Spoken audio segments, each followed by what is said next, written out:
So in this video we're going to learn how to add an animation to a PowerPoint. So first let's open up our PowerPoint program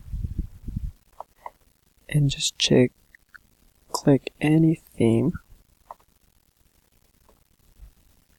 So we'll say we're going to be talking about sports. This is going to be the title of my PowerPoint. Just going to adjust it. What we're going to do is we're going to highlight it and go up here where it says animation. Click on it and choose out of all of these, just choose one. So we'll put up here. We're going to insert another slide just to see the difference.